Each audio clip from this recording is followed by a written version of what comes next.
Huge news in LSU football recruiting yesterday, just a little bit after we got off the air here on the Hunt Palmer Show, and that is, of course, the commitment of Tristen Keys, 5-star wide receiver from Hattiesburg High School in Hattiesburg, Mississippi. I was on campus on Tuesday, and I was at practice, and then we went into interviews in the team room, and that's where we talked to Bauer Sharp, and we spoke with Barry and Brown. We talked to Jack Pyburn. And while we were doing that, there was very clearly a prospective student athlete who was kind of soaking in the entire thing, walking through the facility with family and friends, had some escorts here and there, and I had no idea who it was. But it was relayed to me that it was Tristen Keys. And about 28 hours later, Tristen Keys committed to LSU after that midweek visit, and this is big, big, big news. Now, eventually there may come a time where I don't feel the need to throw this massive caveat into a reasonable discussion, but today's not that day. We've got to throw the caveat in there just so you don't say that I'm stupid. I know that commitments don't mean much these days. I know that LSU was left at the altar at the 11th hour twice last year. I know all that stuff. And I'm not here suggesting that Tristen Keys is a stone-cold lead pipe lock to sign with LSU and early enroll and be a starter on the field in the fall of 2026. Like, I know that, okay? But we cover the team. He's a really good high school player. He's clearly interested in LSU. And I do think right now it's probably fair to suggest that LSU is the leader to get Tristen Keys.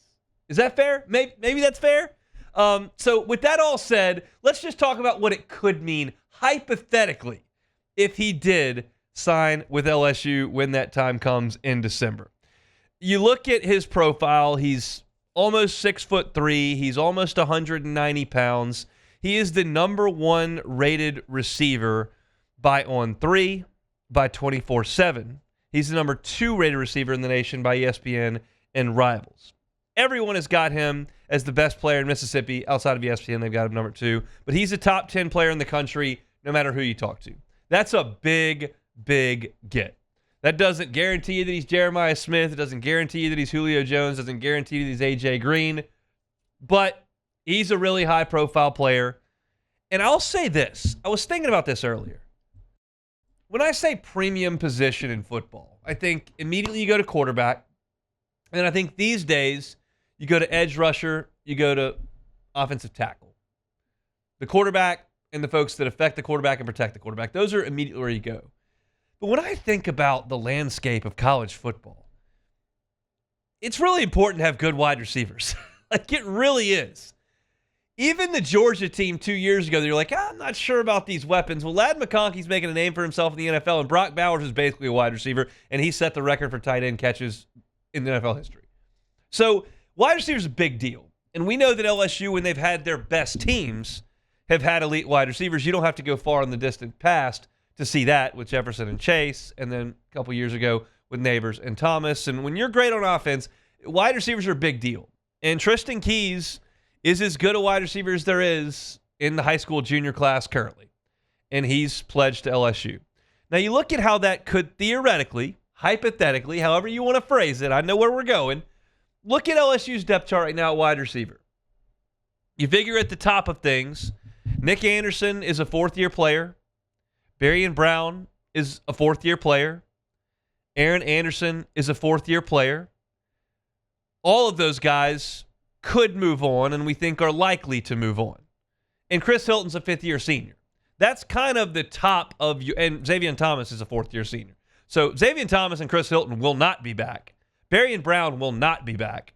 And I don't think Nick Anderson and Aaron Anderson are going to be back. Now, we'll see. There's a lot of things to do, and Aaron Anderson's not 6'4", so we get it. But that's a lot of production that very well could be walking out the door. Destin Hill will have options after this year. He hadn't played very much college football, so we'll see. But really, if you're looking at the likely returners on LSU's team when you finally could see some emergence from Tristen Keys in his first year on campus, you're looking at right now Kyle Parker, Jelani Watkins, maybe Aaron Anderson, Teron Francis, Phillip Wright. Like, that's where you are right now. That could use some more depth and some more talent. And Tristan Keys certainly offers that. The transfer portal is going to be available at LSU. We know this past year they went and got Berrien Brown and Nick Anderson. Likely the two best wide receiver options in the in the SEC that went into the transfer portal. So that's always going to be available. But, you're probably going to get those guys for 1 year. You could theoretically have Tristan Keys for 3 years, for 4 years. And I like that possibility. I'm not telling you he's Jeremiah Smith or Julio Jones, like I said, but it's a big deal to get him in the boat for now and see if you can keep him there for the next 7 months. Now, you look at LSU's recruiting class with Tristan Keys involved. And right now, according to On3, you're talking about the best class in the nation. You've got Tristan Keys, a 5-star at wide receiver. You've got Richard Anderson and his high school teammate Aiden Hall, both high 4-star players from Carr. You've got Bryson Martinez from East Ascension right down the road, who's a 4-star offensive tackle. Kenny Darby joins Tristan Keys in this class as a wide receiver. He's from Airline. He's moving up a lot of draft boards. I keep going with the NFL route. A lot of recruiting boards, a lot of scouting boards, a lot of ranking boards at this point. He's a guy that a lot of people think a lot of. Ja'Kai Anderson is a wide receiver in this class from McDonough 35. And then you've got Jalen Chapman, an interior offensive lineman who's a 3-star from Warren Easton down in New Orleans. So you're talking about high-profile guys, highly ranked guys, and then 3 of them at wide receiver. So I funneled through that list of your depth chart and how you're losing a significant amount of guys. And for Cortez Hankton, it's about going out and restocking these shelves.